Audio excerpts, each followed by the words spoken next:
There is a certain calmness to the earliest economic behaviors. Those small, almost invisible patterns that would one day evolve into entire ideologies, revolutions, and political structures. Long before economists existed, before governments debated budgets or central banks whispered about interest rates, humans were already acting out the foundations of economic theory without ever naming it. You can picture it. A cluster of mud and stone settlements on the edge of a river valley, the late evening glow painting the reeds a soft gold. People traded not because an academic told them it was rational, but because it solved something. A fisherman had more salmon than he could eat. A potter needed food but had clay vessels to give. A shepherd traded wool for grain. The logic was instinctive, almost biological. Economies were not invented. They were discovered like fire. And yet even here, ideology began to flicker. One village believed trade should be generous, communal, a shared survival system. Another believed in strict equivalence, nothing more, nothing less. A third placed prestige on giving more than you received, binding others through gratitude. In these small preferences, you can already see the roots of capitalism, socialism, egalitarianism, and even authoritarian control. Economic theories begin not in textbooks, but in habits and social norms. Anthropologists call this gift economy logic. But people living through it didn't need the name.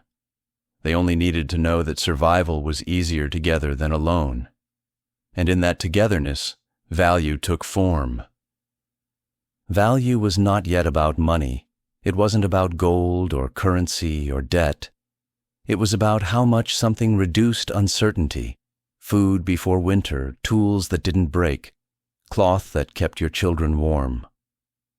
A smooth stone axe wasn't just an object. It was an insurance policy. A clay pot wasn't merely a container. It was time saved, energy spared, and safety earned. Economics, at its earliest stage, was the management of risk. As communities grew, so did complexity. Salt mines became worth guarding.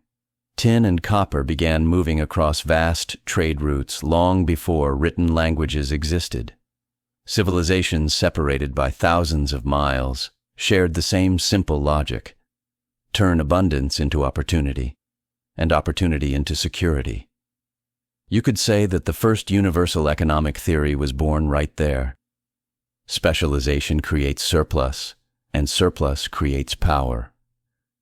And power, inevitably, summoned ideology. Some societies embraced hierarchy. Priests, kings, and warrior elites controlled the flow of goods, declaring that order required central authority. Others were decentralized, governed by councils or elders, with trade functioning as an organic system rather than a managed one. And still others operated on hybrid models, part communal, part competitive, similar to the mixed economies we debate today. What makes this period so fascinating is how thoroughly economic instincts shaped politics long before politics shaped economics.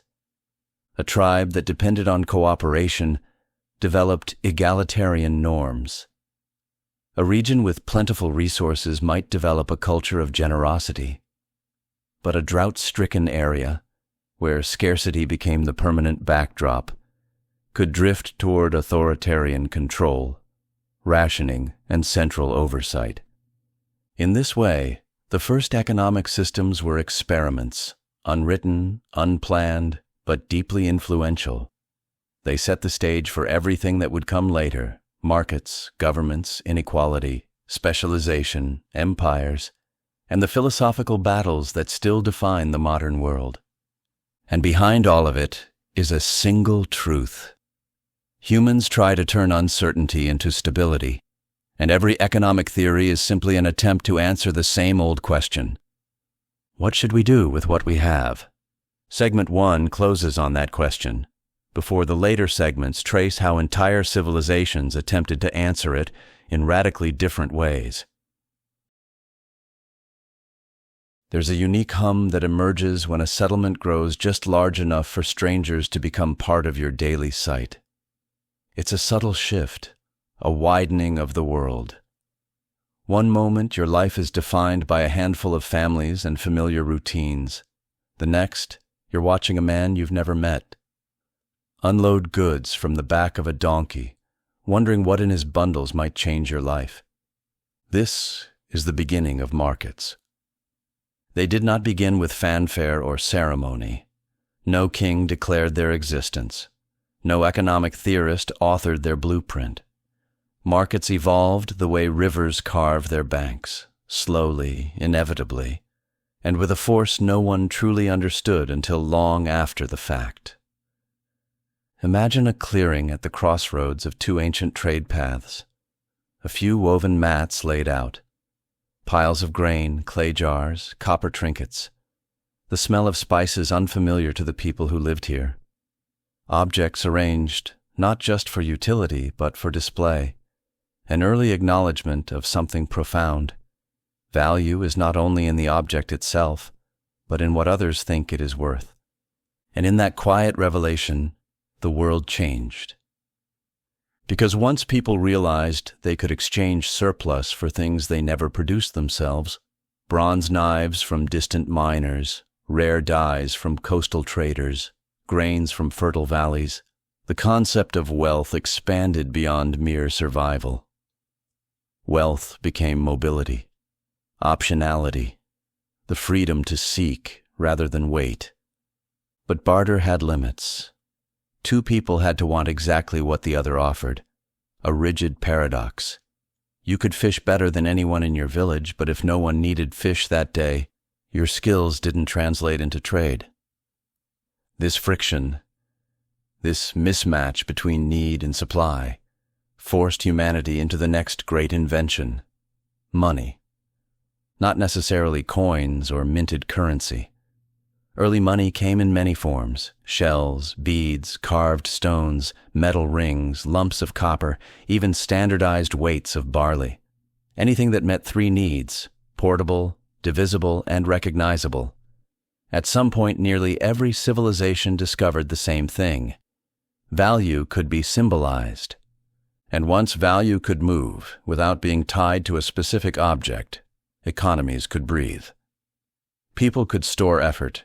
They could accumulate potential. They could plan beyond the season. But money does something else too, something quieter, more philosophical. It becomes a mirror. In one region, money is a shared token of trust. In another, it becomes a symbol of authority controlled by priests or kings. In another still, it becomes a measure of individual ambition and competition. Every early society reveals itself through what it chooses to treat as valuable and how tightly it guards the power to declare that value.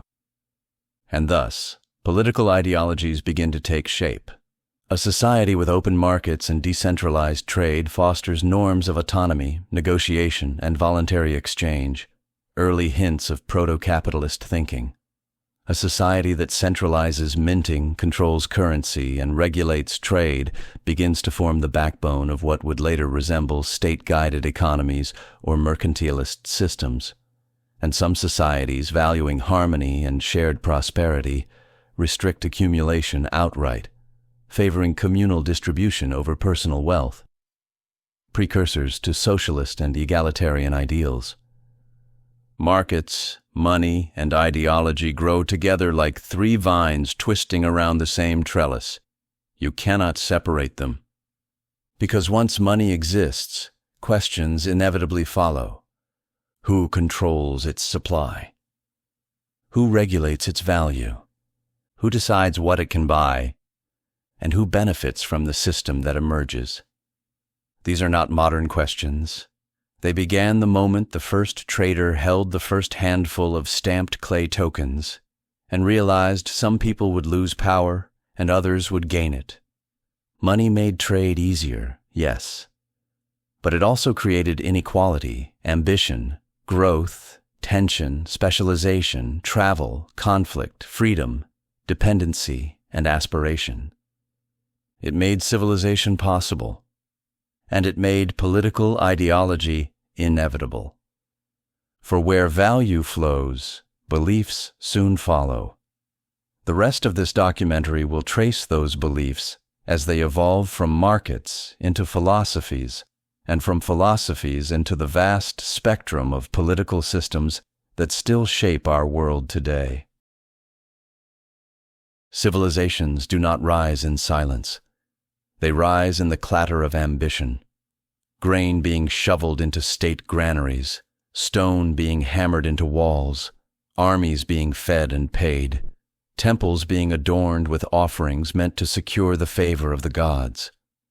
Behind every monument, every empire, every recorded victory is an economic engine steadily turning, quietly shaping the boundaries of what a civilization can attempt, sustain, or even imagine.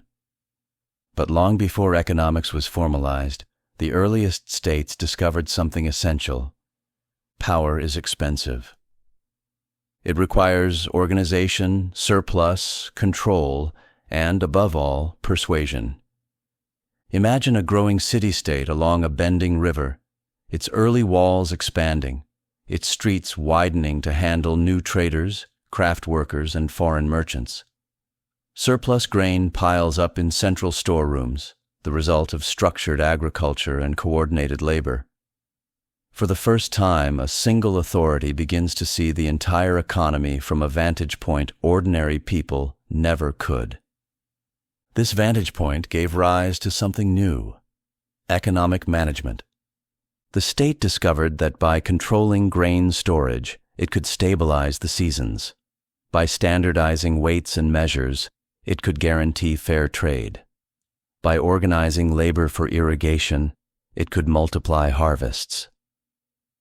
And by taxing goods at the city gates, it could fund everything else: soldiers, monuments, scribes, judges, and the elaborate machinery of early governance. But taxation introduced the first major conflict between economic theory and political ideology. What belongs to the individual, and what belongs to the collective?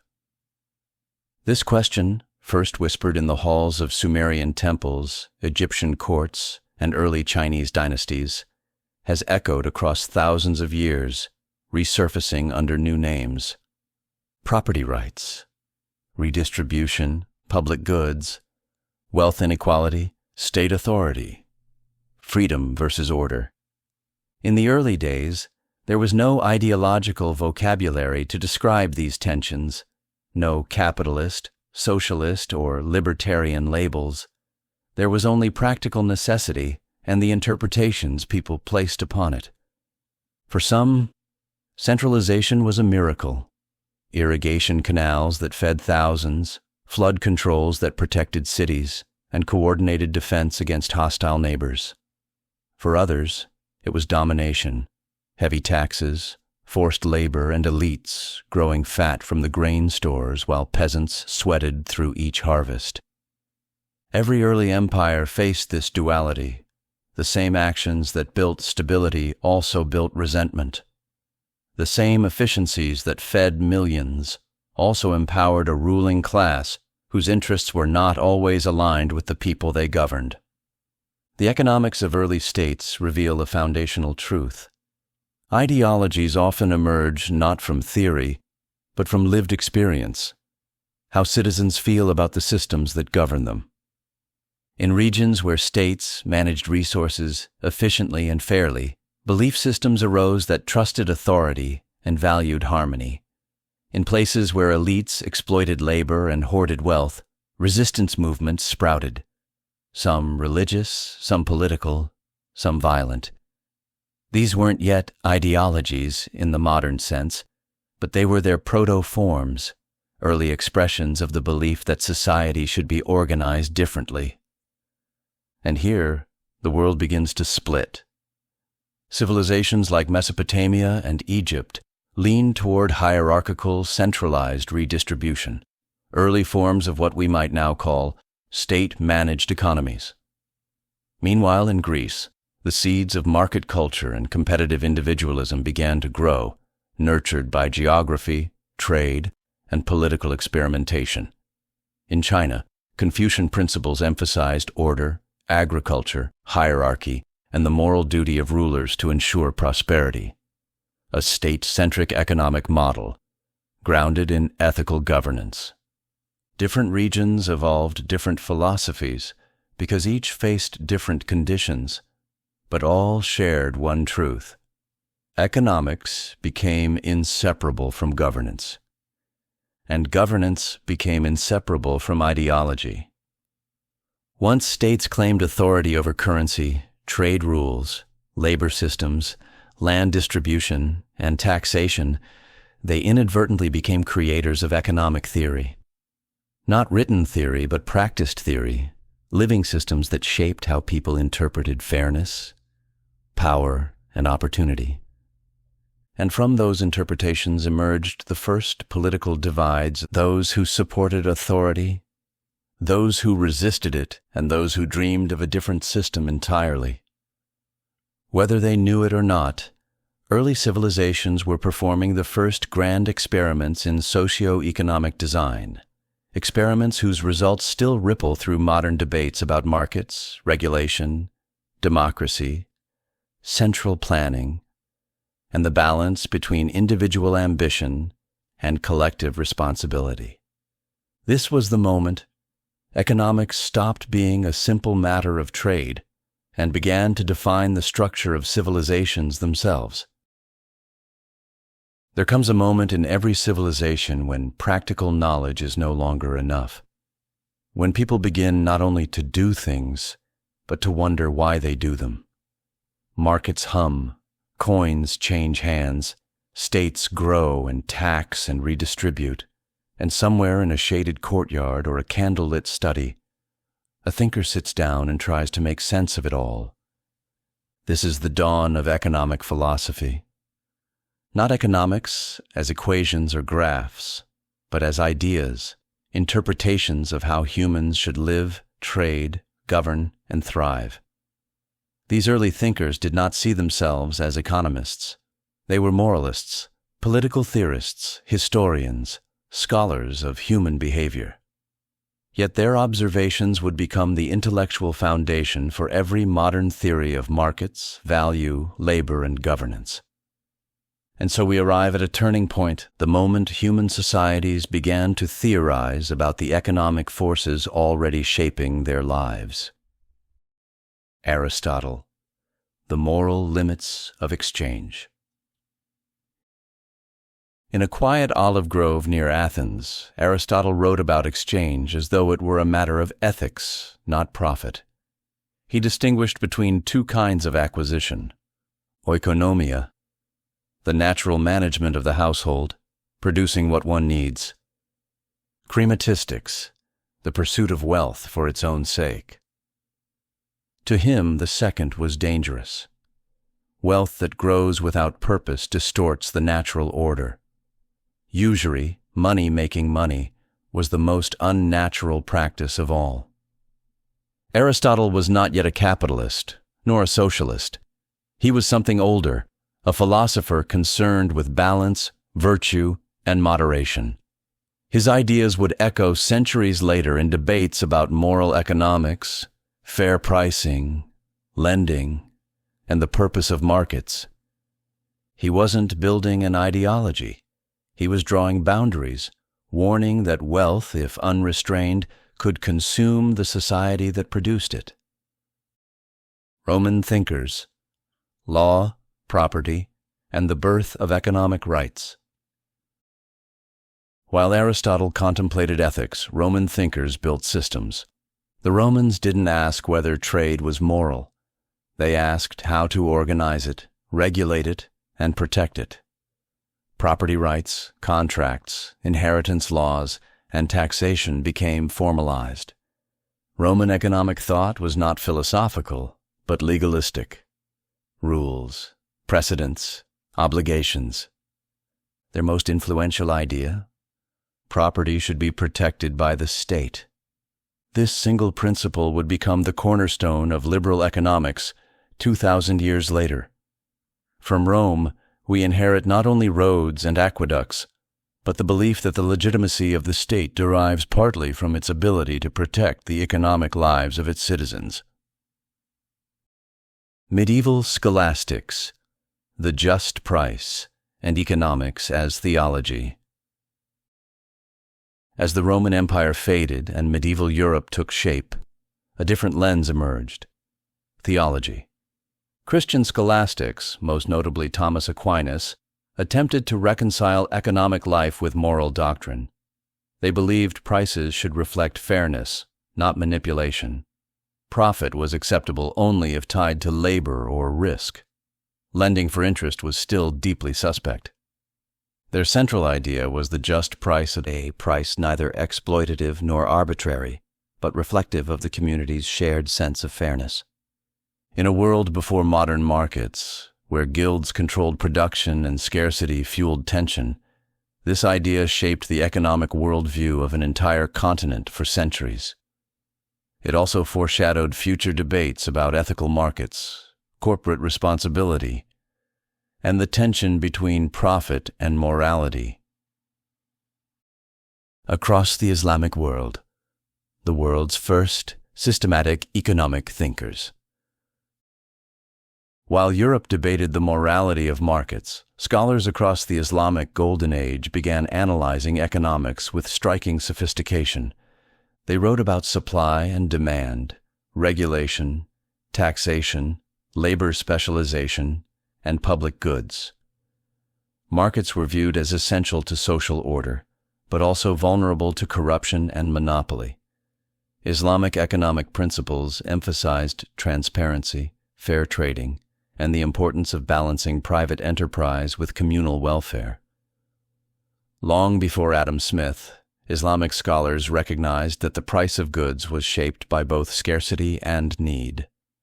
Their cities were cosmopolitan marketplaces: Baghdad, Cairo, Cordoba, hubs where economic theory blended with practical knowledge. These weren't yet ideologies, but they were something important: the beginnings of a global economic vocabulary. Ibn Khaldun, the first economic historian. And then a truly brilliant light, Ibn Khaldun. Sitting in exile in North Africa, looking back on the rise and fall of states, he wrote what many consider the first work of economic sociology. His Muqaddimah explored labor, taxation, production, incentives, and the cyclical nature of civilizations. His most radical insight? High taxes destroy economies. Low taxes nurture them. He observed that early states grow rich with light taxation, but as they decay, rulers raise taxes to compensate, leading to economic collapse, a cycle repeated across empires for millennia. Centuries later, this idea would reappear in modern tax theory and even in political rhetoric about growth, incentives, and state power. Ibn Khaldun saw economics not as arithmetic, but as human behavior on a civilizational scale. And in doing so, he bridged the philosophical and the political, showing how economic choices shape destiny. Ideology before ideology. None of these thinkers were ideologues in the modern sense. They were not building political movements or advocating capitalism or socialism. They were trying to understand how humans exchange, govern, and live together. But in their observations, we see the early shadows of future divides: the morality of wealth, the rights of property, the legitimacy of profit, the fairness of prices, the burden of taxation, the role of the state. These questions would eventually crystallize into the economic theories and political ideologies of later centuries. For now, they were simply the first flickering lanterns in a long, winding tunnel, lights that would guide future generations toward deeper, broader theories about how societies work. If the early philosophers lit the lanterns, Adam Smith built the road. Classical economics begins not with a theory, but with a man walking, quietly, deliberately, through the streets, ports, and workshops of 18th century Britain, observing a world transforming faster than anyone could fully comprehend. It was an age of spinning wheels and coal dust, of merchants who traveled farther than any philosopher dared imagine, of artisans becoming factory workers, and of nations beginning to realize that wealth was something far more expansive than the gold in their vaults. And at the center of it all was Smith, not as a statesman, not as an economist in the modern sense, but as a subtle watcher of human behavior. The Pin Factory and the Quantum Leap in Productivity. Smith famously described a pin factory, simple, unromantic, industrial, and yet within its walls he saw the future. 10 men performing 10 different jobs produced thousands of pins a day. The same 10 men working separately would produce only a handful. Division of labor was not simply efficient, it was transformative. It allowed economies to explode in scale, complexity, and innovation. It created classes of workers, managers, inventors, and owners. It reshaped cities, trade routes, and even family structures. From this small example, Smith understood something immense. Productivity is the engine of wealth.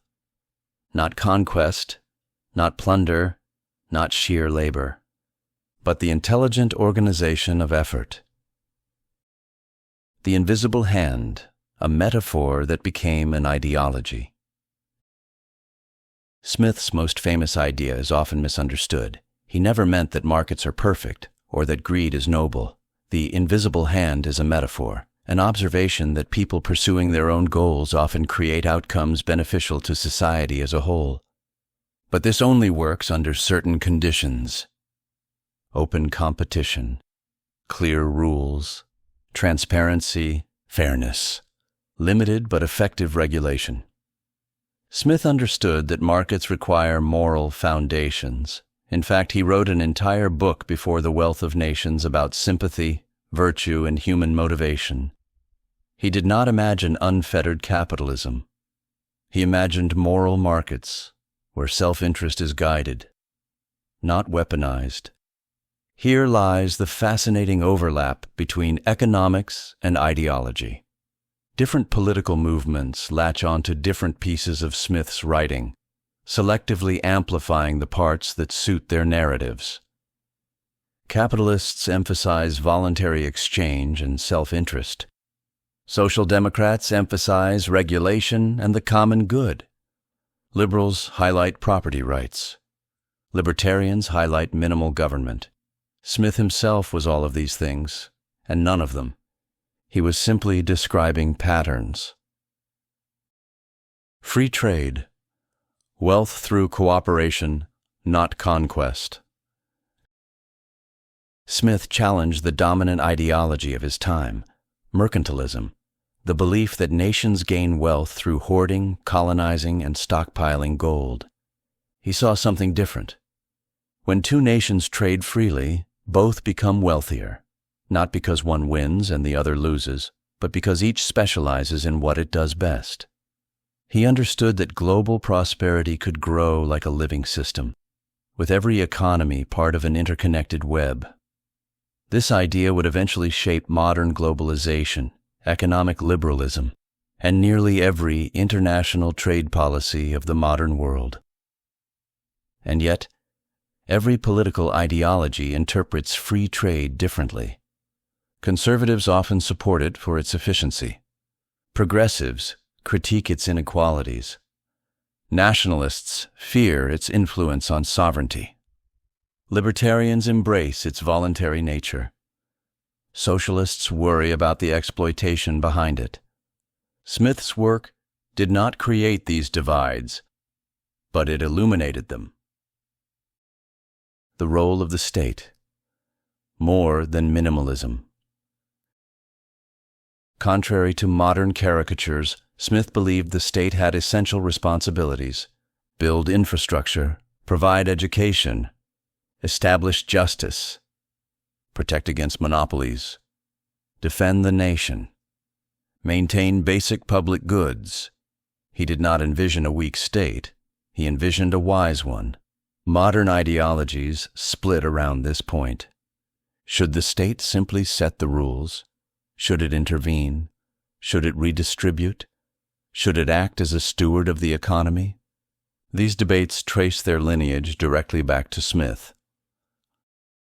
Smith's legacy: the first coherent economic worldview. By the time he finished The Wealth of Nations, Smith had done something extraordinary, something no philosopher before him had accomplished. He connected individual choices to national outcomes. He connected markets to morality. He connected labor to value. He connected incentives to prosperity. He connected economic life to political philosophy. Smith did not preach a doctrine. He described a system, one with beauty, contradiction, fragility, and vast potential. It is impossible to overstate his influence. Every ideology, liberalism, conservatism, libertarianism, social democracy, neoliberalism, stands on ground he helped clear. He did not build a monument. He planted a forest. And the next 2 centuries of economic thought, Ricardo, Mill, Marx, Keynes, Hayek, would spend their lives wandering through it, pruning it, expanding it, or attempting to burn it down. Smith lit the modern world. The others would try to shape its shadows. The Industrial Revolution was no longer a whisper by the time David Ricardo and John Stuart Mill entered the conversation. It was a roaring furnace. Smoke curled above factory towns. Iron rails stretched across nations. Steam engines pulled people and goods at speeds once unimaginable. The world had grown larger and smaller at the same time, larger in possibility, smaller in mystery. But amid the noise of turning gears and the shouts of workers leaving the mills at dusk, a new kind of question emerged, one that Adam Smith could not fully answer.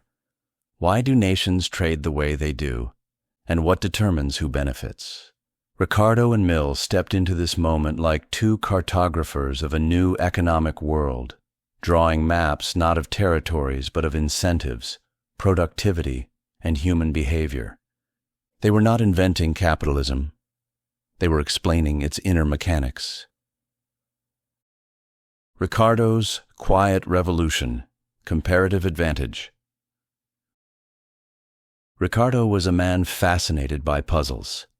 Not the puzzles of morality or politics, but of mathematics, patterns, ratios, relationships between effort and output. Watching Britain and Portugal trade wine and cloth, he realized something profoundly unintuitive. A nation can benefit from trade even if it is worse at producing everything. This was the cornerstone of comparative advantage, one of the most powerful and misunderstood ideas in all of economics. To Ricardo, the key wasn't how good you were absolutely. It was how good you were relatively. Even if one nation excelled at both cloth and wine, it still made sense to specialize in the product where its relative superiority was greatest and import the rest. This idea did something extraordinary. It turned trade from a competition into a form of cooperation. Not altruistic cooperation, but rational, mutually beneficial exchange. Comparative advantage became one of the central pillars of modern globalization. It explained why countries specialize, why supply chains stretch across continents, and why economic interdependence grows stronger with each generation. But it also sparked ideological tension. Free traders praised it as proof that open markets lift all boats. Protectionists warned that specialization could hollow out domestic industries. Nationalists feared over-reliance on foreign partners. Socialists pointed to how gains from trade often flowed to owners, not workers. Ricardo lit a beacon that still divides political worldviews today. The Iron Law of Wages, a bleak window into early capitalism. Ricardo also proposed a darker idea, the iron law of wages, the claim that wages tend towards subsistence because population growth erodes worker bargaining power. It wasn't a moral stance. It wasn't a policy recommendation. It was an observation of a brutal economic reality in early industrial Europe. When workers are abundant and labor is cheap, wages stagnate. When labor is scarce, wages rise. This was a glimpse into the machinery of capitalism that left many uneasy. It also planted early seeds of labor movements, unionization, and critiques of the market system. Out of Ricardo's cold calculations grew entire political ideologies, demanding fairness where the market offered none. John Stuart Mill, the philosopher of liberty and social progress. If Ricardo was the mathematician, Mill was the humanist. He inherited classical economics, but added something it desperately needed: a conscience. Mill believed in markets, yes, but also in justice, education, gender equality, and the moral obligation to reduce suffering. Where Ricardo saw mechanics, Mill saw people. He argued that wealth creation is good, but wealth distribution matters too. Economic freedom should be balanced with social progress. Profit is essential, but exploitation is not inevitable. The state can intervene, not to dominate, but to expand opportunity. Mill was a bridge between classical liberalism and the modern social democratic tradition. He believed that markets could coexist with compassion, that freedom and fairness were not enemies, but companions. His ideas would inspire progressive taxation, public schooling, worker protections, women's rights advocacy, limits on inheritance, regulations against harmful economic behavior. Mill proved that capitalism didn't have to be a harsh, metallic engine. It could be guided gently toward a more humane direction. The first great ideological fault lines. By the time Ricardo and Mill finished their work, the world had split into two camps, not yet named as such, but emerging unmistakably. 1. Those who saw markets as self-correcting systems. Efficient, elegant, and best left alone. 2. Those who saw markets as powerful but imperfect tools, requiring guardrails, ethics, and reform. Every major political ideology of the next century, free market liberalism, socialism, social democracy, conservatism, libertarianism, would build on one side of this early divide or the other. Ricardo taught nations how to trade. Mill taught them how to live with the consequences. Together they refined the engine of capitalism just as its gears began to turn the world. But their era was not the final word. Something more powerful was approaching, an intellectual force that would challenge classical economics at its core and ignite revolutions across continents: Karl Marx. But before we go there, we need to understand how the economic world responded to Ricardo and Mill, and why it wasn't enough to satisfy the growing tensions of the industrial age. By the mid-19th century, the world no longer resembled the one Adam Smith had walked through with quiet curiosity. Cities had swollen into dense industrial hives. Coal dust stained the air. Children worked in spinning mills until their fingers bled. Streets teemed with exhausted workers who labored for wages that rarely lifted them above bare survival. The Industrial Revolution had delivered astonishing wealth to the few: factory owners, financiers, industrial magnates, while transforming millions of others into replaceable cogs in a vast machine. This was the world Karl Marx stepped into. Not as a detached economist, not as a calm philosopher, but as a man convinced that he could see the deep structure beneath the chaos. And that structure was tearing society apart. Marx didn't simply critique capitalism. He reframed it as a historical force, one that shapes everything from politics to culture to human consciousness itself. To him, economics wasn't a branch of knowledge. It was history. It was power. It was destiny. The labor theory of value. Who creates wealth? Marx believed something fundamental had been lost in the rise of industrial capitalism, the connection between the worker and the product of their labor. Value, he argued, is created by human effort. Machines do not create value by themselves. Capital is simply accumulated labor from the past. Yet profit does not go to the worker. It goes to the owner of capital, the person who commands the factory, the equipment, the machinery. This gap between the value workers' produce and the wages they receive is what Marx called surplus value, and it was, in his view, the source of exploitation. The owner does not exploit through individual cruelty, but through structural power. The power to hire, fire, and replace, the power to dictate wages, the power to capture the full fruits of labor. Marx believed this was not a flaw of capitalism, it was the essence of capitalism. Class conflict, the engine of history. History, Marx argued, is not a smooth progression of ideas or inventions. It is a series of battles between classes, masters versus slaves, nobles versus serfs, lords versus tenants, bourgeoisie versus proletariat. Each era organizes production differently, and each system creates its own dominant class. Under capitalism, the bourgeoisie control factories, banks, shipping, and land. The working class, the proletariat, controls only its labor. This imbalance guarantees conflict. To Marx, conflict is not optional. It is baked into the structure of capitalism, just as pressure builds inside a sealed container. The contradiction between capital and labor becomes sharper as industries grow, monopolies expand, and wealth concentrates. To him, capitalism is a brilliant engine, creative, dynamic, transformative, but also unsustainable. Alienation, the psychological cost of the economic machine.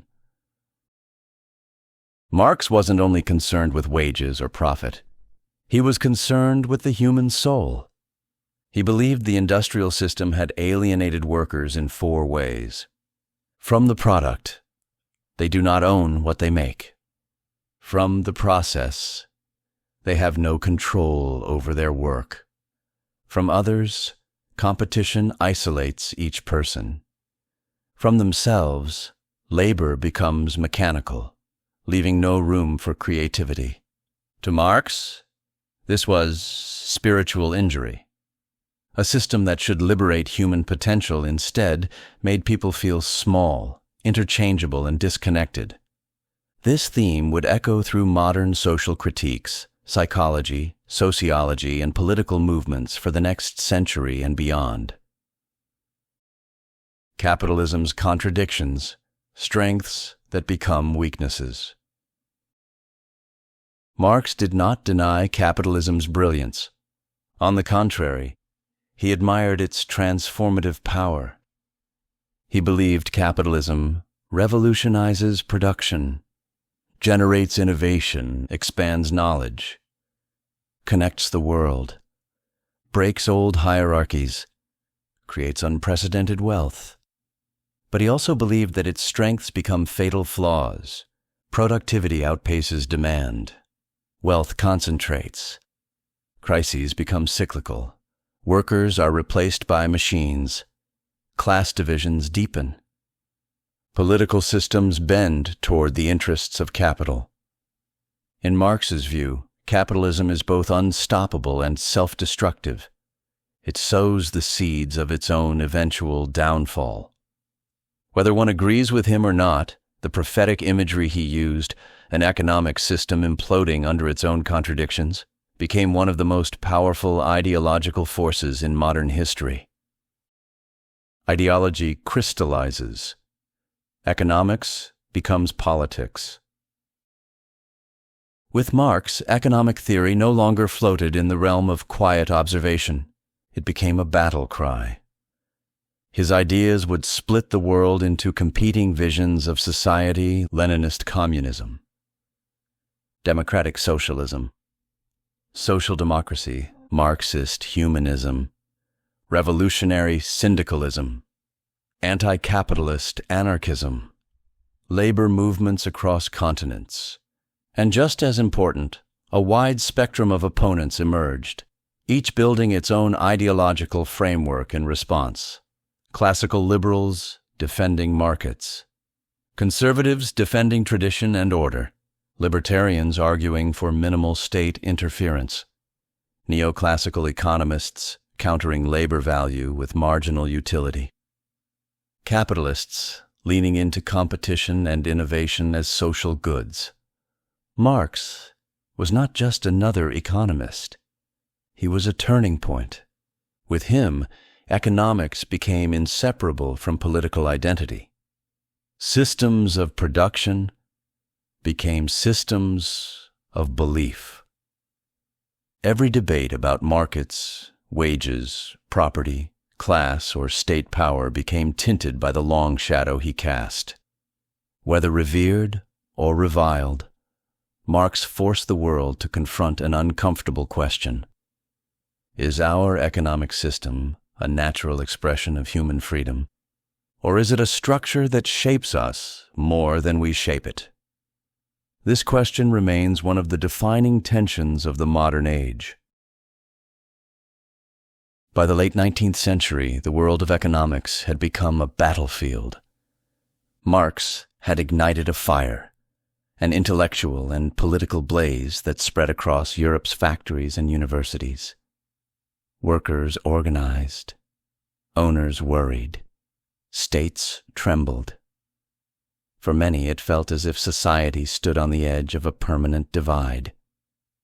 But beneath this turbulence, something quieter was happening in the minds of a new generation of thinkers. They believed the classical theories of Smith, Ricardo, and even Marx, brilliant as they were, had missed something essential about human behavior. Prices weren't determined only by labor. Value wasn't fixed in the object. Wealth wasn't simply about production or exploitation. Value, they argued, was something subtler, something psychological, dynamic, personal. And so began the marginal revolution, a turning point that would redefine economics and lay the foundation for nearly every modern model used today. The puzzle of value. Why are diamonds expensive and water cheap? For centuries, economists wrestled with a simple paradox. Water is essential for life, yet it is cheap. Diamonds are unnecessary, yet they are expensive.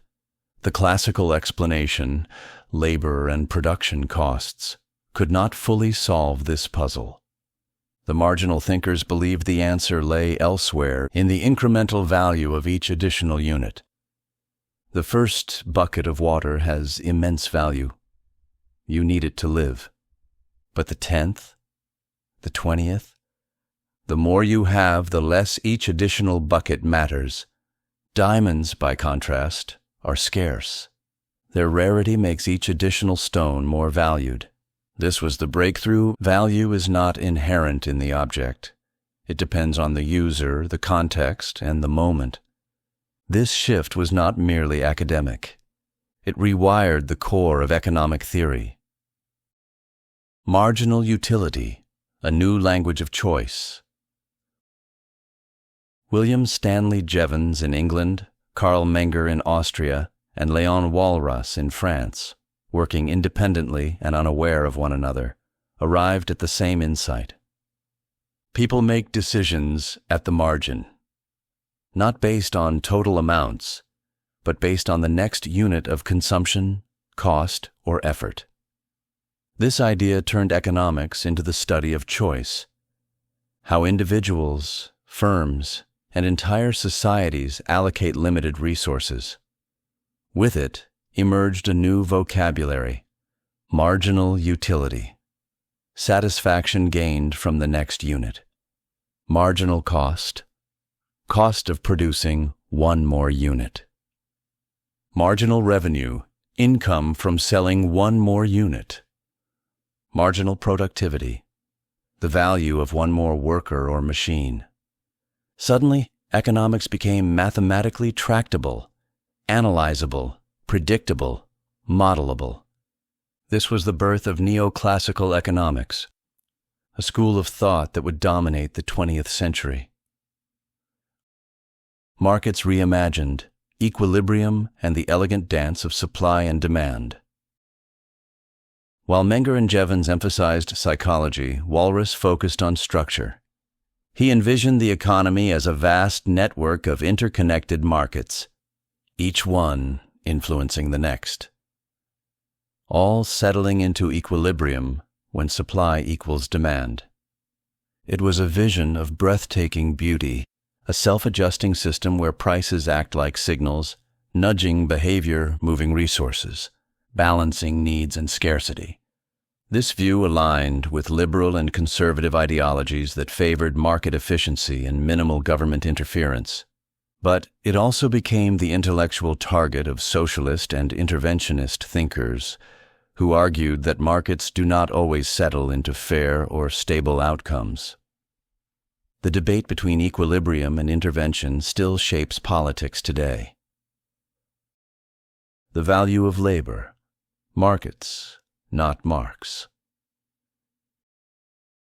If Marx argued that labor creates all value, the marginalists argued that markets determine value. A worker's wage is not tied to how hard they work, but to their marginal productivity. What they contribute to the final output compared to the next best alternative. This was more than a theory. It was a direct response to Marx. It provided the intellectual ammunition for those who believed capitalism could be defended not only morally, but mathematically. But it also sharpened ideological divides.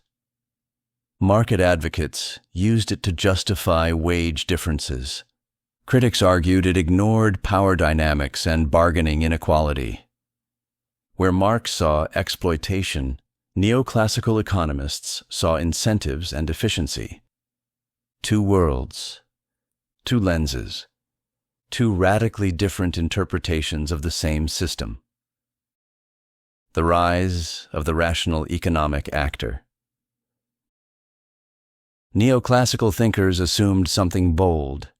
Humans respond predictably to incentives. They weigh costs and benefits. They maximize utility. They act rationally. This assumption made economics more scientific, but also more abstract. Sometimes too detached from reality.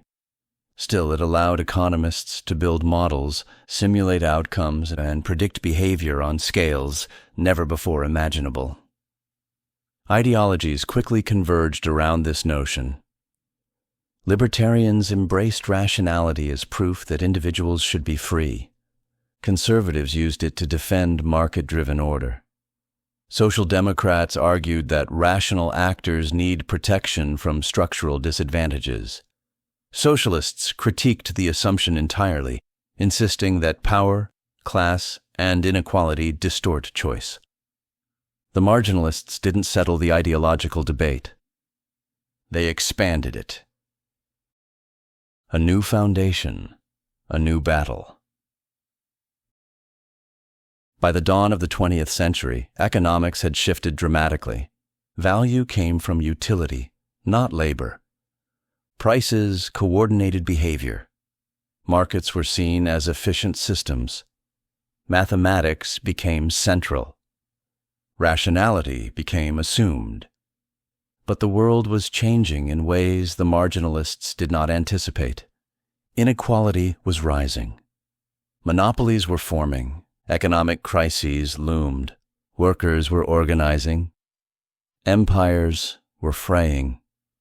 A new challenge was approaching, one that would shake the foundations of both capitalism and classical economics.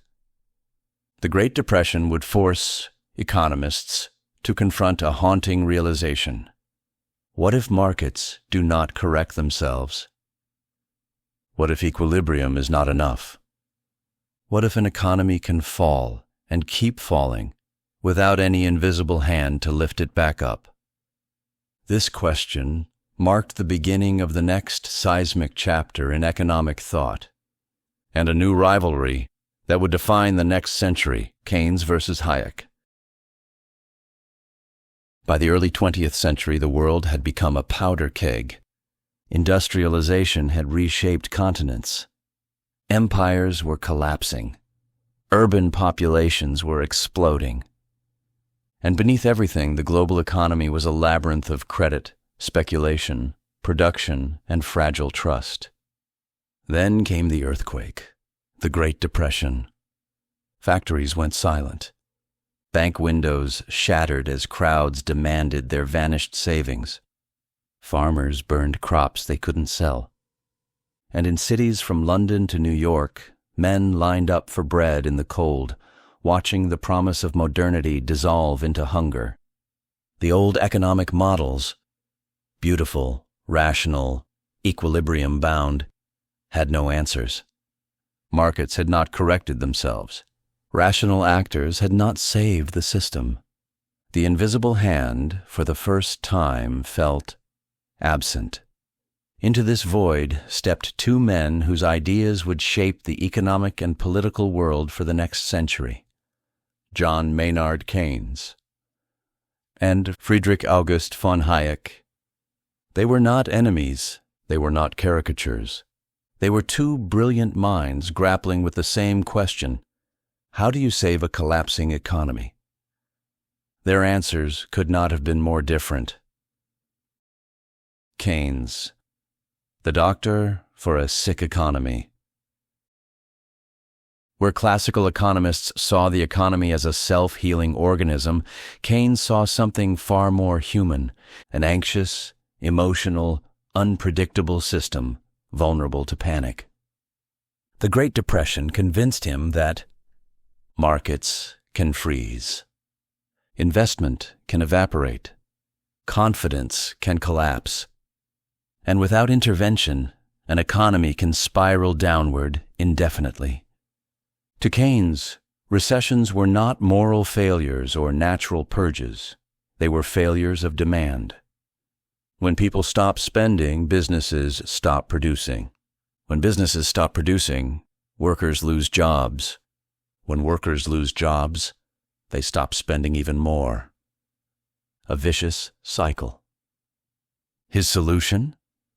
The state must step in, not forever, not to control everything, but to stimulate demand when the private sector falters. Government spending, public works, deficit financing. Not as ideology, but as treatment. Keynes imagined the state as a doctor. When the patient is well, let them live freely. When the patient collapses, intervene quickly and forcefully. This wasn't socialism. It was a pragmatic, stabilizing force. And it worked. Governments around the world adopted Keynesian ideas to recover from the Depression and later to rebuild after World War II. For decades, Keynesianism became the dominant economic worldview, a cornerstone of social democracy and centrist liberalism. Hayek, the prophet of freedom and the warning against control. If Keynes saw the state as a doctor, Hayek saw it as a dangerous sculptor, one that might reshape society according to its own flawed vision. Hayek believed the economy was a vast, intricate web of information. Millions of individuals making decisions based on local knowledge, what customers want, what materials cost, what risks feel worth taking, what innovations seem possible. No government, no committee, no central planner could ever gather or process this information effectively. The market, with its prices, incentives, and decentralized decision-making, was the best information processor humans had ever created. Intervention, Hayek warned, was not simply inefficient. It was a slippery slope. Small interventions would lead to bigger ones. Controls would require more controls. And eventually, freedom would be traded for order. His famous work, The Road to Serfdom, warned that even well-intentioned economic planning could gradually erode both liberty and democracy. Hayek was not indifferent to suffering, but he believed the cure, central planning, was worse than the disease. His ideas became the intellectual backbone of neoliberalism, free market conservatism, libertarianism, anti-socialist movements, deregulation efforts, opposition to central economic planning. Where Keynes saw salvation in the state, Hayek saw salvation in freedom. A duel of worldviews, short-term versus long-term, intervention versus autonomy. Keynes and Hayek debated passionately. They wrote letters, they critiqued each other's works, they influenced presidents, prime ministers, revolutionaries, and economists for generations. And yet, they shared mutual respect. They weren't gladiators in an arena. They were architects of competing visions. Their differences can be summarized simply. Keynes' markets fail in the short term. The state must stabilize demand. Crisis requires intervention. Human psychology destabilizes economies. Hayek, markets allocate information no state can manage. Intervention distorts incentives. Plans become authoritarian. Freedom is the cornerstone of prosperity. It is important to see that neither man was simplistic. Keynes didn't want command economies. Hayek didn't want unregulated chaos. They were two halves of a larger truth. An economy needs both freedom and stability, both decentralization and safety nets, both creativity and resilience. The world continually swings between them. The political legacy, a century divided. The Keynes-Hayek debate transcended academia. It shaped the ideological spectrum of the modern world. Center-left and social democrats lean Keynesian. Public investment, safety nets, demand management, regulated markets. Center-right and classical liberals lean Hayekian. Low taxes, deregulation, free markets, limited state power. Libertarians echo Hayek's warning. The state erodes freedom. Progressives echo Keynes's concern. Markets can fail spectacularly. Communists rejected both, seeing capitalism, regulated or not, as flawed. Every election, every budget, every recession, every stimulus package, every debate about taxes and public spending echoes this rivalry. Keynes and Hayek were not merely economists. They became the intellectual anchors of political identity across the world. And as the century progressed, this divide hardened. Until something else arrived, something that neither man fully anticipated. The emergence of a globalized, hyper-connected, digitized economy. That would challenge all prior assumptions. But first, the world would experience one more ideological tidal wave. A theory that argued capitalism was not just efficient, but the only viable system. As the 20th century marched onward, the great intellectual duel between Keynes and Hayek didn't simply resolve. It diffused, spreading into parliaments, political parties, social movements, and the everyday assumptions citizens carried about how their economies should work. Different nations interpreted their ideas differently. Different cultures emphasized different values. Different histories led to different fears, hopes, and priorities. The result was not a single answer, but a mosaic. A global patchwork of economic systems ranging from heavily interventionist welfare states to aggressively free market societies. Each system tried to balance freedom and stability. Each attempted to build a world where prosperity was possible without chaos and order was possible without oppression. This was the age of the mixed economy, a blend of markets and government, incentives and safety nets, competition and solidarity. But the balance kept shifting, sometimes gently, sometimes violently. The post-World War II consensus, Keynes ascendant. After the devastation of World War II, nations wanted stability more than ideology. Factories had been bombed to rubble. Currencies were worthless. Millions were displaced. Entire cities lay in ruins. To rebuild, governments embraced the Keynesian toolkit, public works. Central planning of reconstruction, welfare programs, state-backed industries, strong unions, progressive taxation, social insurance. This wasn't socialism, it was pragmatic rebuilding. Nations like the UK, Sweden, France, Norway, Denmark, and Canada began constructing the modern welfare state, societies that combined capitalism with generous public services. These systems shared a belief. The private sector is an engine of growth, but the state must ensure no one is left behind. The Golden Age of Capitalism, 1950 to 1973. For roughly 2 decades, the world experienced astonishing growth. Wages soared. Inequality fell. Education expanded. Home ownership increased. Technological innovation exploded. Poverty dropped dramatically. Middle classes flourished. This era felt like proof that Keynes had won. Governments intervened, economies thrived.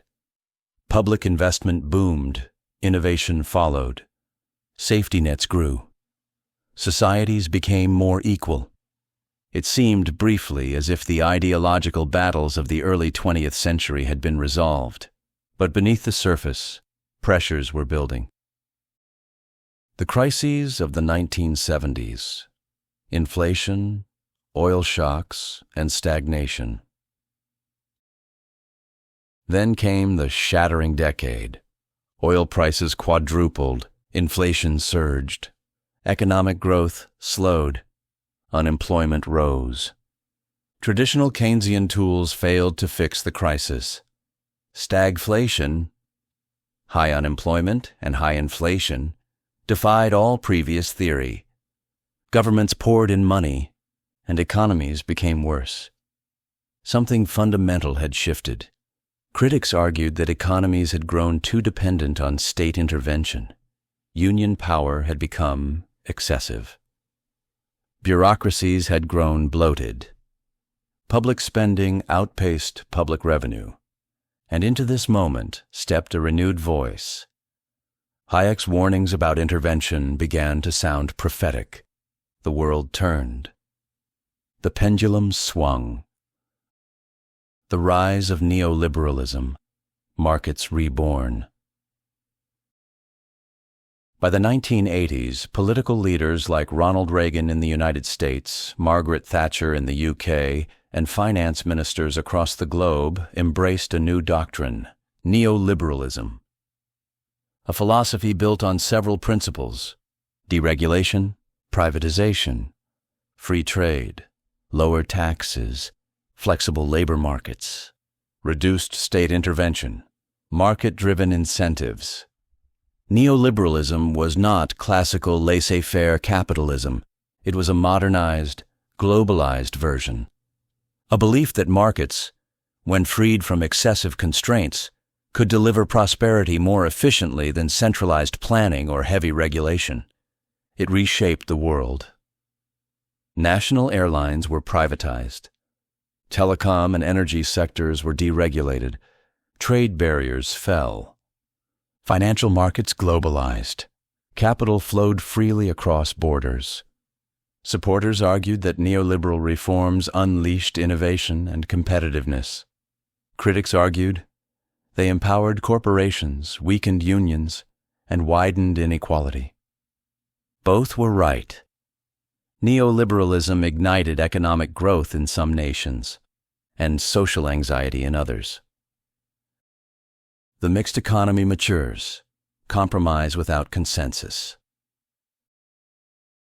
By the late 1990s and early 2000s, most developed nations settled into a hybrid model: markets for efficiency, governments for stability, welfare states for fairness.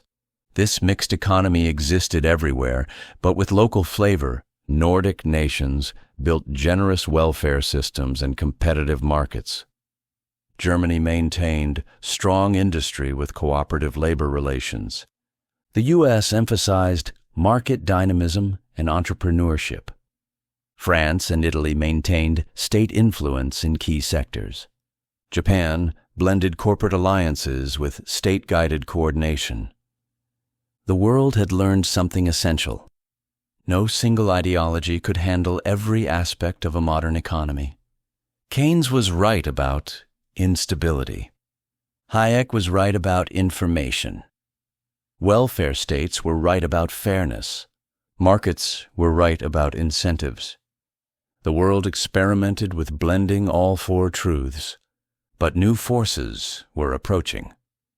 Forces neither Keynes nor Hayek had fully anticipated: globalization, automation, digital platforms, financialization, the internet, China's state capitalism, climate change, trade wars, demographic shifts. These pressures would test the mixed economy and every ideology like never before. The 21st century would bring new questions. How do economies function when wealth is digital? Data is the new capital, and algorithms make decisions faster than governments. Where do markets end and platforms begin? Who controls value when production becomes automated? And what political ideologies emerge when old economic assumptions break down?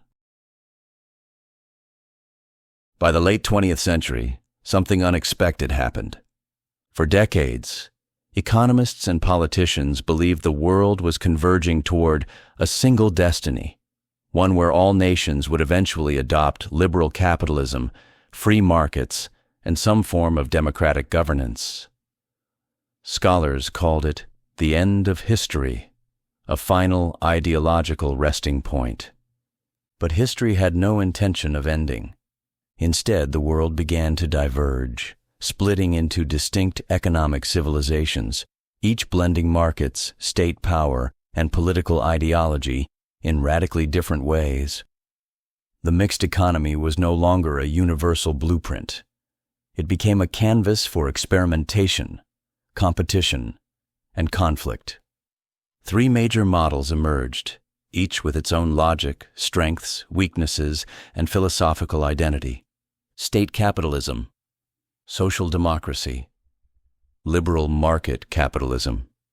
And beyond these three were hybrid systems, some leaning authoritarian, some libertarian, some uninterested in ideological labels at all. The world economy became a living laboratory. Let's step into each model. I. State capitalism, markets without liberalism. This is the model that surprised the world most. Countries like China, Singapore, Vietnam, the Gulf states, and others demonstrated that markets could thrive without adopting Western political ideology. They built systems where the state owns major industries. Private markets coexist with government planning. Foreign investment is welcomed but controlled. National champions are cultivated deliberately.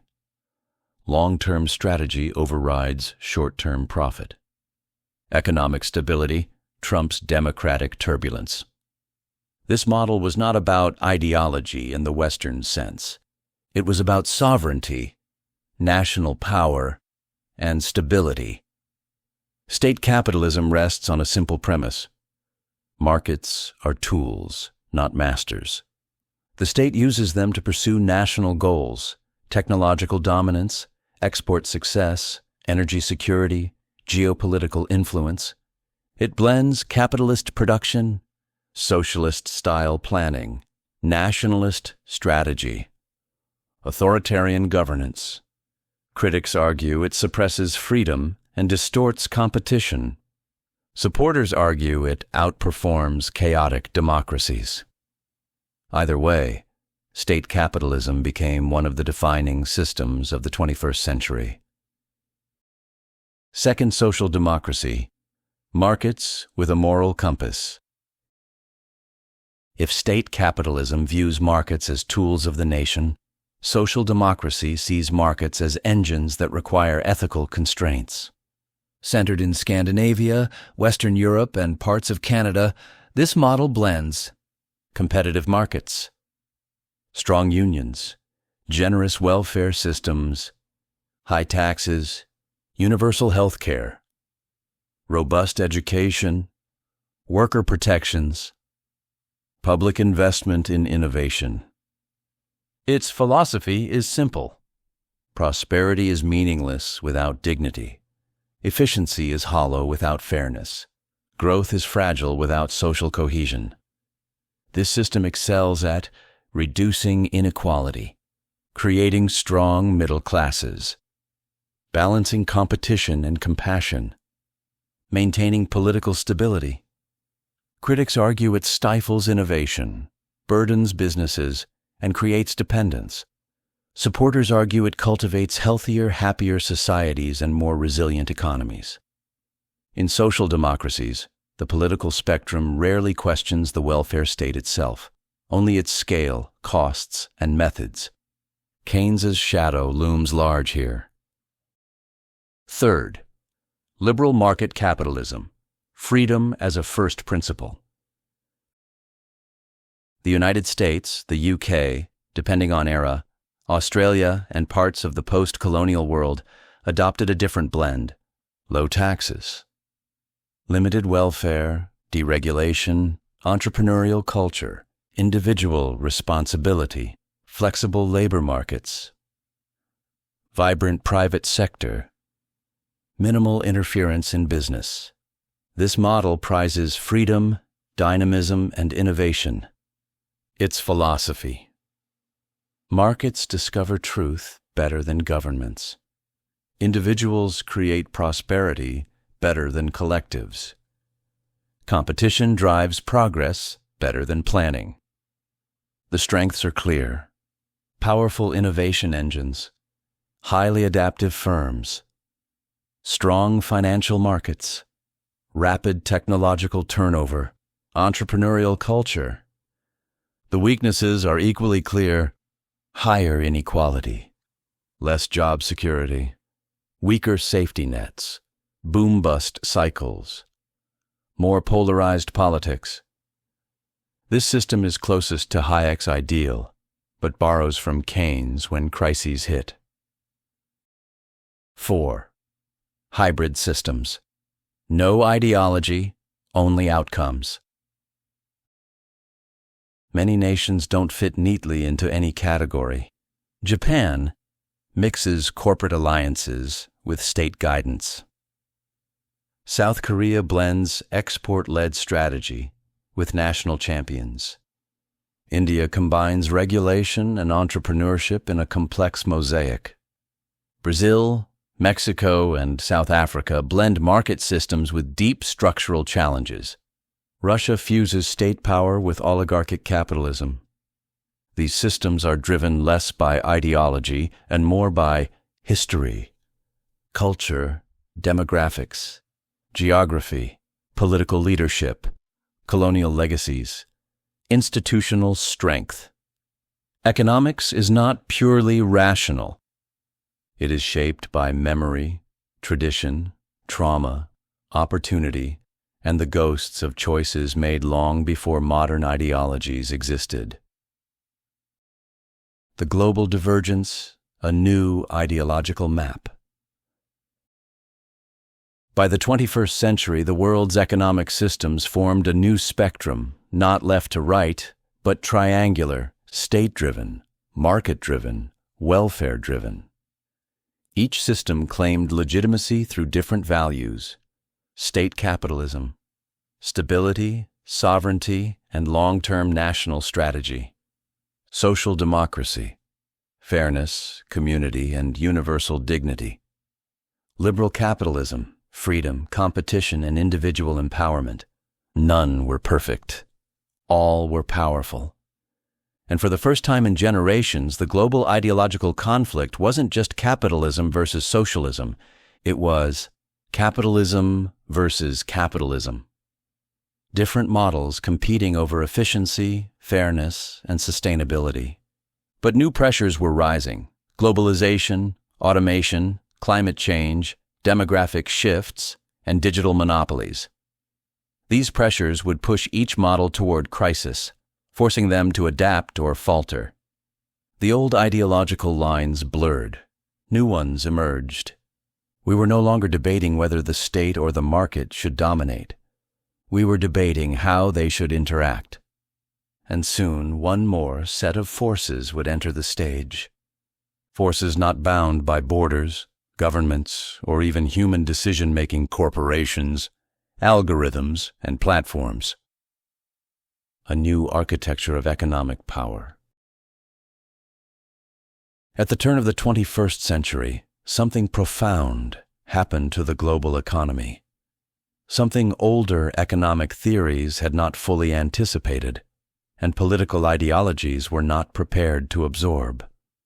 Power began to drift, not upward toward governments, not downward toward citizens, but sideways, into firms, markets, algorithms, and institutions that existed everywhere and nowhere at once. The world didn't just globalize. It deterritorialized. Trade, finance, production, information, and influence started flowing across borders with a fluidity no empire in history had ever achieved.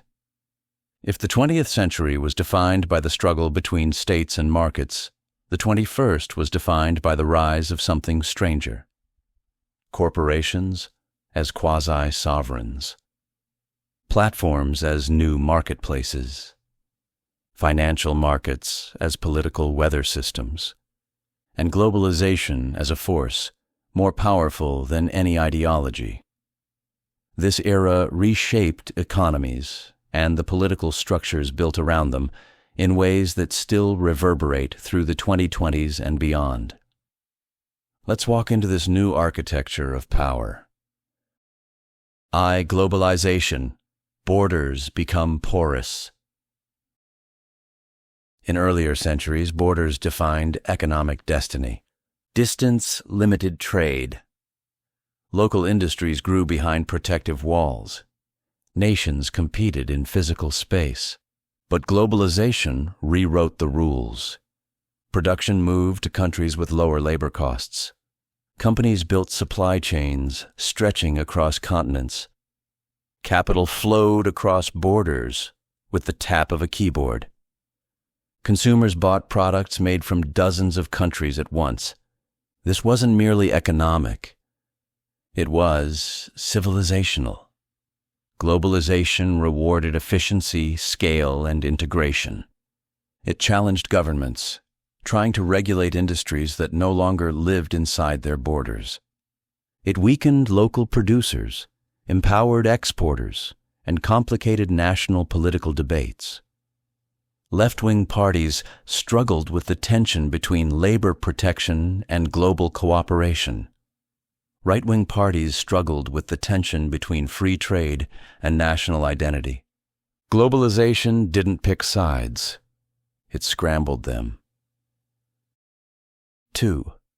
Financialization, when money earns more than work.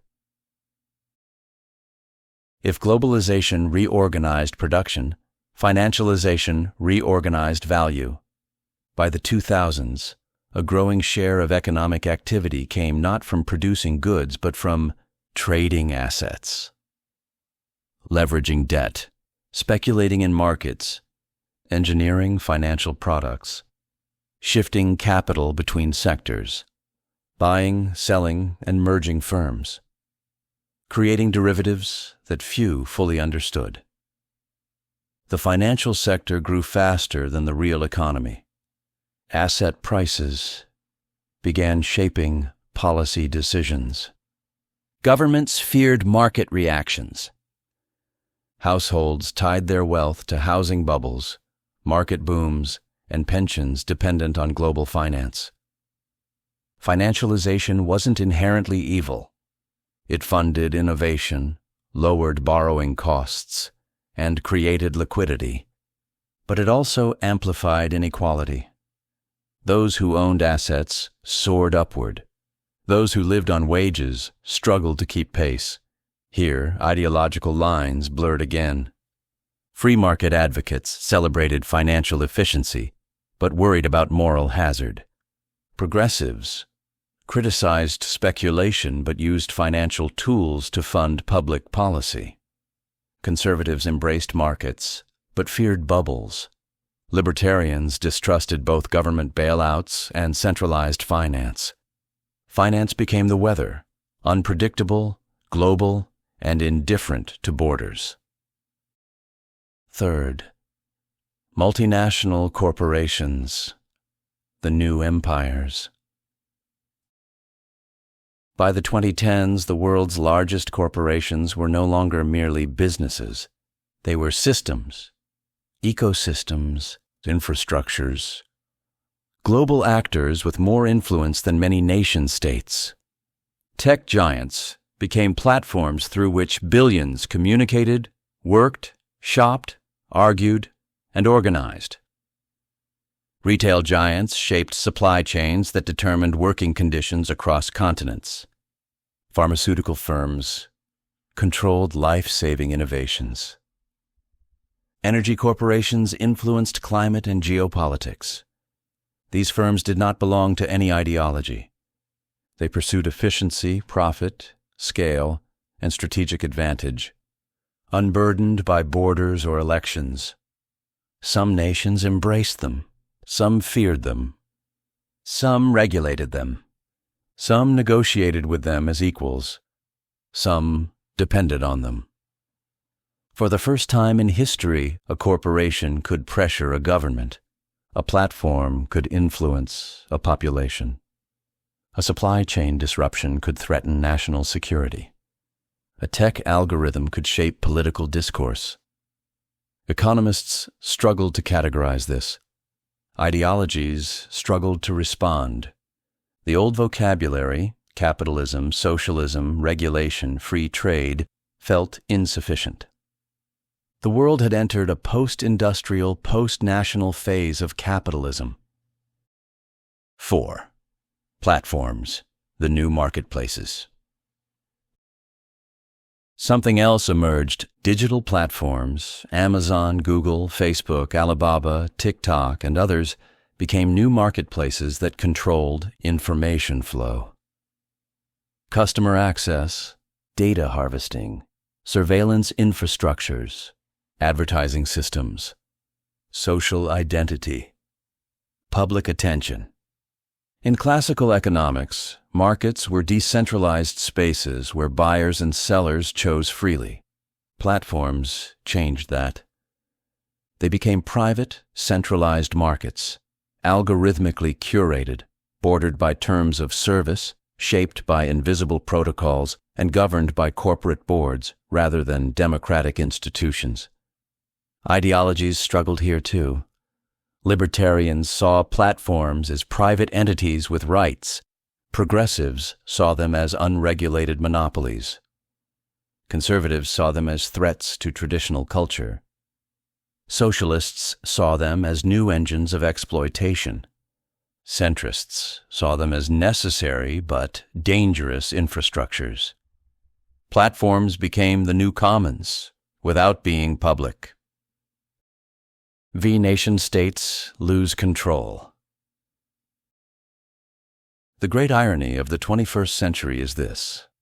As the world globalized, nation-states tried to cling to ideological identities, but their actual power became constrained. Can a government regulate a corporation larger than its GDP? Can borders stop financial flows? Can domestic labor laws control global supply chains? Can democracies manage social media misinformation? Can trade policies stop automation? The influence of ideologies weakened not because they failed, but because the playing field changed beneath them. The world had entered a new phase of political economy, where states, markets, and corporations were locked in a triangle of competition and interdependence. And in that triangle, corporations often held the most agility. 6. A new structure of power emerges. By the 2020s, 3 layers defined the global economic order. 1. Nation-states, with laws, borders, and public institutions.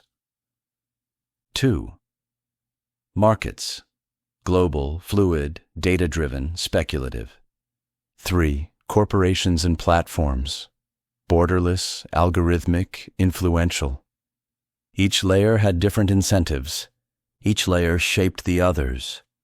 Each layer weakened the ideological clarity of the past.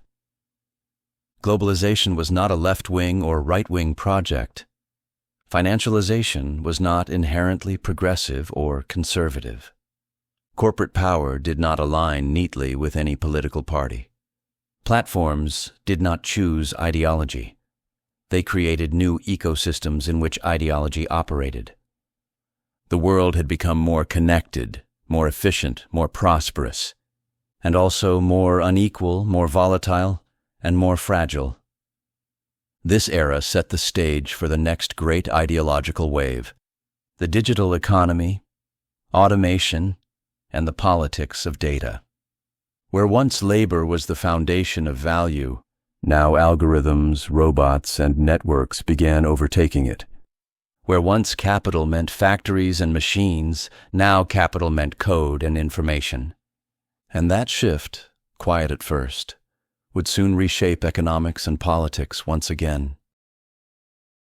The 21st century brought a quiet revolution, one not marked by smoke-filled factories or roaring engines, but by silent lines of code, machine learning models, and robotic arms moving with uncanny precision. Unlike past technological shifts, which replaced certain tasks, automation and AI began replacing entire categories of labor. Not slowly, not predictably, but with an accelerating momentum fueled by data, algorithms, and exponential processing power. For thousands of years, human labor was the foundation of economic value. People worked, society grew. People stopped working, society struggled. But now the old equation was breaking. Machines worked without fatigue. Algorithms analyzed without bias. Robots assembled, welded, packaged, and transported with near-perfect efficiency. Neural networks discovered patterns invisible to human eyes. This wasn't a war on labor. It was a fundamental restructuring of what labor even means. Let's walk slowly through this shift, through the way automation and AI begin to redefine work, value, and the political ideologies built upon them. From replacing muscles to replacing minds. Humans have been outsourcing muscle for centuries. Water wheels, windmills, steam engines, diesel motors, hydraulic presses. But digital automation began outsourcing the mind. Algorithms replaced clerks. Chatbots replaced customer service agents. Machine learning replaced junior analysts. Diagnostic tools challenged doctors. Pattern recognition systems outperformed radiologists. Financial models replaced traders. Language models replaced writers and coders in certain tasks. The line between skilled and automatable blurred. Past industrial revolutions replaced physical laborers first. This one began replacing middle-class cognitive workers, the backbone of modern economies. Ideologies weren't prepared. None of them had built-in theories for what happens when productivity increases without human participation. 2. The productivity paradox. More output, fewer jobs. For centuries, productivity growth created new jobs as fast as it eliminated old ones. The tractor destroyed farm labor but created manufacturing labor. The computer destroyed typists but created entire tech industries. But AI-driven automation threatened to break this pattern.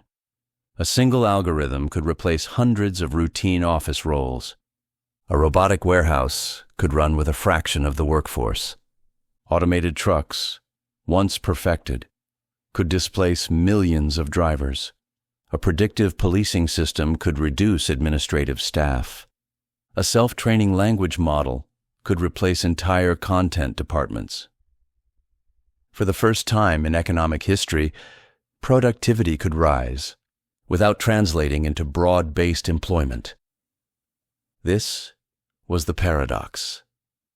The economy grew. Unemployment didn't always rise, but wage stagnation persisted, and job security eroded. Many workers drifted toward gig work, part-time arrangements, temporary contracts. Economies became more flexible, but also more precarious. Third, the return of inequality.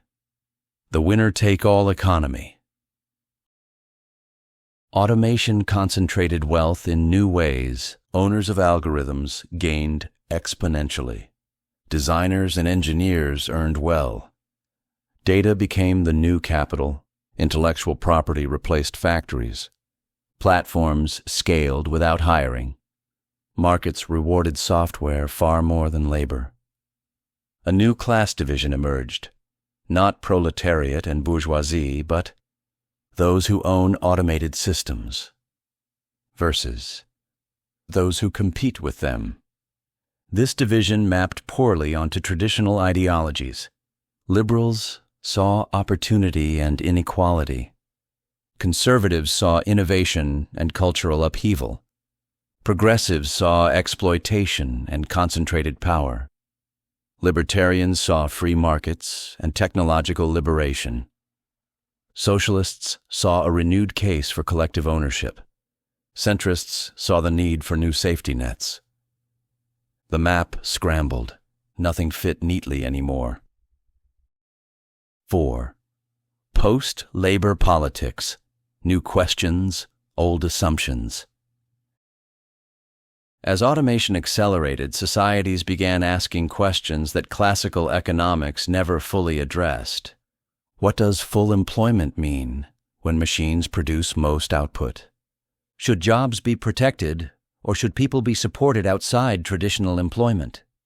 Is universal basic income the next welfare state? Who owns data?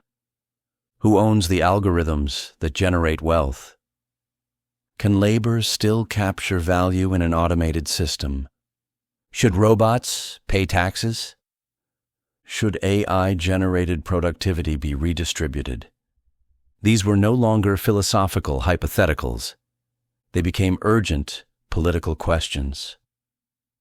Left-wing thinkers argued for stronger safety nets, UBI, job guarantees, or public ownership of algorithms.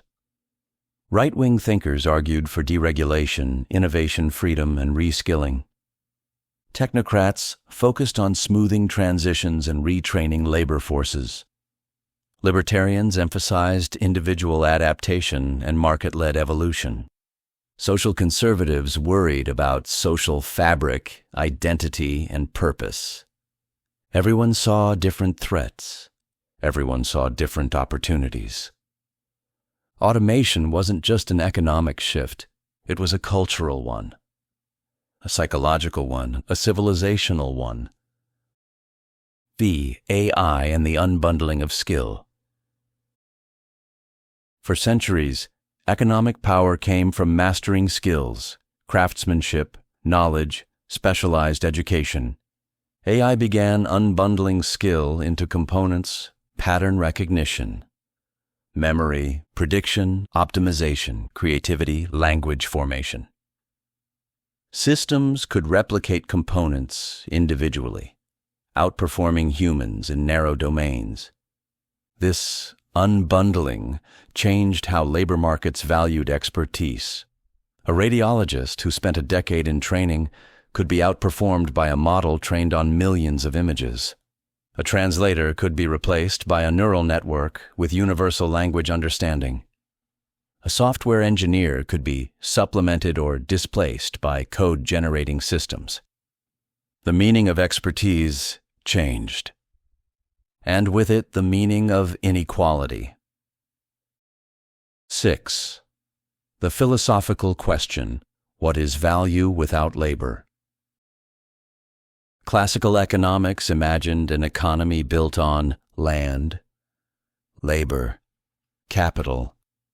AI introduced new inputs, data, computation, model architectures, information networks. If machines produce value, what does labor mean? If algorithms earn revenue, who gets the income? If productivity is detached from human effort, what anchors wages? This wasn't the end of jobs, but the end of the job-centric economy. A new model was forming. Still blurry, still unproven, the post-labor economy. An economy where human purpose, identity, and meaning must be redefined. An economy where the political ideologies of the past, left, right, center, are forced to reinvent themselves. We stand today not in the final act, but in the opening scenes of this transformation. And it sets the stage for the next ideological question of the century. Who controls the algorithms? Who controls the platforms? And who controls the digital wealth created by systems that no longer depend on human hands? That question carries us into the next segment. By the late 2010s and early 2020s, something subtle but seismic began to shift. Not in factories, not in finance, not in trade routes or GDP graphs, but in the invisible architecture of identity, attention, and belief. Economics had already globalized. Corporations had already scaled beyond borders. AI and automation had already begun reshaping labor. But now, the political systems themselves, the stories people tell about the world, the tribes they belong to, the ideologies they cling to, were being rewritten by forces no economist from the past could have imagined. Not banks, not governments, not philosophers, but platforms, algorithms, networks, digital communities, recommendation engines that knew you better than you knew yourself. Economics didn't just shape ideology anymore. Ideology emerged from the digital terrain itself. Fractured, accelerated, personalized, and emotional. This was the dawn of the platform age, where beliefs spread like contagions, tribes formed like constellations, and economic identity became inseparable from online identity. Let's walk into this new psychological landscape. Algorithms become ideological architects. In the old world, ideology formed slowly, through books, newspapers, education, family, tradition. In the digital age, ideology became dynamic, adaptive, and algorithmically shaped. Platforms discovered that the most profitable content wasn't calm analysis or measured debate. It was outrage, identity, fear, certainty, belonging, validation, community conflict. Algorithms didn't care about ideology, they cared about engagement. But engagement reshaped ideology. People weren't merely choosing beliefs. Beliefs were being chosen for them, selected by invisible systems that amplified whatever kept users scrolling. This produced two major outcomes: ideological fragmentation.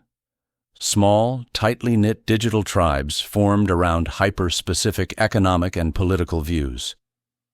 Bitcoin maximalists, anti-globalists, universal basic income futurists, crypto-libertarians, platform cooperativists, anti-AI craft guilds, data privacy advocates, techno-progressive accelerationists.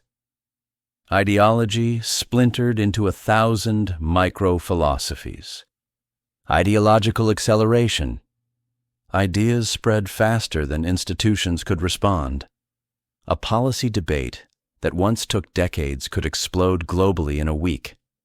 The result was a world where ideology became liquid. Second, digital tribes replaced traditional classes. In the industrial era, economic identity was rooted in class: workers, owners, middle class, elites, industrial laborers, professionals. In the digital era, class still mattered, but new tribes emerged that transcended traditional economic categories. Crypto tribes that saw decentralization as the new revolution. Techno-optimists who believed AI would unlock utopia. Degrowth communities who saw endless economic growth as a planetary threat. Gig economy nomads disconnected from geography. Platform-dependent creators whose income relied on algorithms. Anti-tech populists who rejected digital influence entirely. People who once might have aligned along left versus right now aligned along centralized versus decentralized. Human-driven versus machine-driven, global versus national, open source versus proprietary, climate first versus growth first. Traditional ideologies didn't disappear. They dissolved into fluid networks. Economic identity was no longer just about income or job type. It was about digital location, community, and algorithmic context. Third, the attention economy replaces the industrial economy. In the 20th century, economies revolved around manufacturing power, financial capital, physical labor, natural resources. In the 21st century, a new form of capital emerged: attention. Platforms monetized it. Creators competed for it. Corporations engineered it. Politicians exploited it. Movements rose and fell with it. Attention became currency dash, and ideology became the marketplace in which that currency was exchanged. Economic debates weren't won with data or logic. They were won with stories, symbols, memes, avatars, viral narratives, emotional resonance. And because platforms optimized for engagement, they rewarded the most vivid, polarizing, confident worldviews, regardless of their economic coherence. This created ideological inflation. More extreme positions were needed to break through the noise. 4. Data becomes the new factor of production. In classical economics, production required land, labor, capital. In the digital age, production increasingly required data, compute, algorithms, network effects, attention, platform access, data generated passively by billions of people, became a new form of surplus value. But who owns that value? Corporations, governments, individuals, nobody, everybody. Ideologies diverged. Techno-libertarians, all data should be free. Progressives, data belongs to individuals and must be protected. Socialists, data is a collective resource. Neoliberals, data is an asset to be monetized. Authoritarians, data is a tool for national control. A new kind of class. Conflict formed those who generate data versus those who own the systems that harvest it. 5. Economic inequality turns into identity inequality. The digital economy did something unexpected. It allowed individuals to curate entirely different realities. Two neighbors, sitting in identical apartments, could live in different ideological universes. One consumed libertarian content. Another absorbed socialist commentary. A third fell into conspiracy networks. A fourth immersed themselves in techno-utopian futurism. Inequality became not just economic, but epistemic -- an inequality of information, narratives, and worldview. Economics and ideology no longer operated on shared ground. They fractured. 6. The political system strains under digital pressure.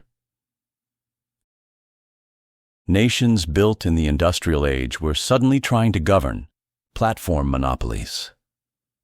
Global data flows, algorithmic manipulation, AI-generated propaganda, gig worker precarity, decentralized finance, digital tribalism. Old left-right debates no longer mapped cleanly onto digital realities. Governments struggled to regulate companies whose architecture spanned continents. Citizens demanded protections against systems they didn't fully understand. Corporations became arbiters of speech, commerce, and identity. The modern political landscape became more polarized, more emotional, more fragmented, more reactive, more digital, more tribal. And through it all, one truth became clear. Economic ideologies could not be disentangled from digital ecosystems. The platform age didn't invent new ideologies at first. It reshaped the terrain on which all ideologies fought. And it set the stage for the final transformation of this documentary, where economics, politics, technology, and human purpose collide fully. In the emerging struggle over the future, what does a civilization become when markets, data, labor, and power are no longer centered around human beings? That is the question waiting in segment 15. Every economic era leaves an imprint, an idea of what a good life looks like, what prosperity means, what fairness demands. Agrarian societies imagined abundance as land. Industrial society imagined it as wages, factories, and national output. The 20th century imagined it as middle-class stability, home ownership, pensions, and predictable work.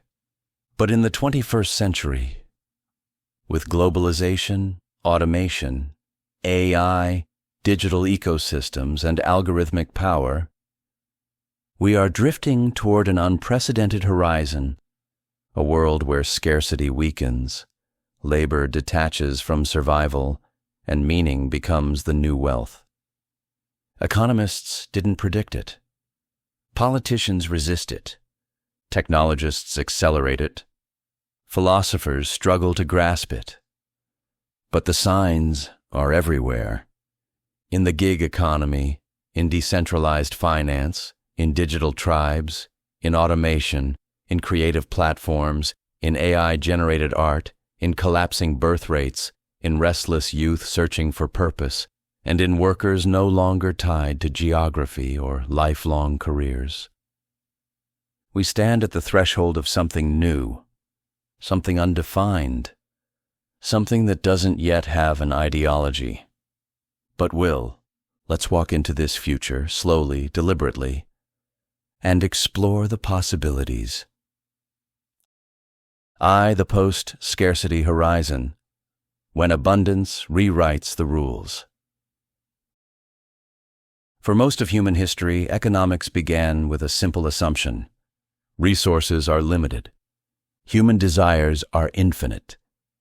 This assumption shaped markets, systems, scarcity pricing, and the logic of capitalism. But abundance technologies challenge this foundational idea: renewable energy, autonomous manufacturing, vertical farming, synthetic biology, programmable matter, 3D printing, robotics, AI replication of cognitive labor, high-efficiency storage and computation. These technologies hint at a future where energy, information, and basic goods cost so little that the traditional logic of scarcity may no longer define the boundaries of prosperity. Not total abundance, but sufficient abundance to destabilize the foundational logic of modern economics. Political ideologies are not ready for this. None are designed for abundance. Capitalism thrives on scarcity. Socialism manages scarcity collectively. Communism seeks to eliminate it, but never achieved it. Libertarianism navigates choice amid scarcity. Environmentalism warns of scarcity's return. But abundance, that is unexplored territory. It opens a new question. If basic needs are met without traditional labor, what becomes the purpose of the human economy? Second post-work society, when labor is optional. Automation and AI do not eliminate all work, but they threaten to eliminate the necessity of work. When machines produce food, build homes, diagnose illness, create entertainment, write code, and manage infrastructure, what remains uniquely human? Not repetitive tasks, not administrative routines, not memory or pattern recognition, not standardized production, not predictable interactions. What remains are things machines can assist with, but cannot embody: empathy, creativity, ethical judgment, relationships, narrative construction, meaning-making, curiosity, wonder, self-direction. Work becomes more about purpose than survival, more about identity than necessity. This shift transforms politics. Left-wing ideologies debate universal basic income, job guarantees, and collective ownership of automation. Right-wing ideologies debate traditional family roles, personal responsibility, and cultural stability in a job-light world. Libertarian ideologies debate decentralized income systems and voluntary digital economies. Accelerationists embrace full automation, rejecting nostalgia for traditional labor. Degrowth advocates emphasize sustainability and local intentional living. No ideology yet owns the post-work narrative. It is still forming. In experiments, in communities, in online subcultures, in economic labs. Third purpose as the new economic scarcity. When survival no longer requires labor, purpose becomes the rarest resource. We already see this. Young people uncertain what future to build. Disconnection from traditional institutions. Communities searching for identity. Rising anxiety and existential tension. Individuals drifting between careers, places, and digital tribes. Economic abundance failing to generate psychological fulfillment. Economists can measure income. They can model productivity. They can predict automation. but they cannot quantify meaning. Meaning is the next frontier. Political ideologies will rise not based on tax policy or trade rules, but on their ability to answer these emerging questions. What is a meaningful life? What is a purposeful society? What should humans aspire to when survival is automated? What shared narratives bind us in a fragmented digital world? How should we distribute the value created by non-human labor? Who owns the tools that shape the future? The next century will hinge on the answers. 4. Post-liberal politics, beyond left and right. Traditional political spectrums weaken in a post-labor world. Instead of left versus right, we see new axes emerging. Human-centered versus machine-centered. Should society prioritize human experience or embrace machine efficiency? Decentralized versus centralized. Should value be distributed across networks or guided by institutions? Collective versus individual meaning. Should communities define purpose, or should individuals choose freely? Virtual versus physical identity. Should digital existence hold equal social legitimacy to physical presence? Open source versus proprietary futures. Should technology be democratized or controlled? These new axes form new ideologies. Techno-progressivism, AI libertarianism, platform cooperativism, synthetic socialism, neo-Luddism, degrowth localism, accelerationism, post-human futurism, ecological republicanism, digital mutualism. None are dominant yet. All are seeds. 5. The politics of a machine-built world. As AI systems increasingly shape decisions, the political question becomes, who sets the rules for the machines? Who interprets their outputs? Who is accountable when they misbehave? Economic ideologies must adapt. Free market models must integrate algorithmic fairness. Socialist models must address digital ownership and control of AI. Social democracies must decide how to redistribute machine-generated value. Libertarian models must confront algorithmic opacity. Nationalist models must defend sovereignty against platform empires. AI becomes the new constitution. Not in governance, but in structure. It defines what is possible. 6. Humanity's next ideological question. Every economic era forces a new ideological question. Agrarian. Who owns the land? Industrial. Who controls capital? Early digital. Who owns data? AI-driven. Who benefits from non-human productivity? This is the foundational economic question of the next century. If automation creates wealth with minimal human labor, then economics becomes less about production and more about distribution, identity, and purpose. The question shifts from how do we grow to why do we grow, from how do we compete to how do we live.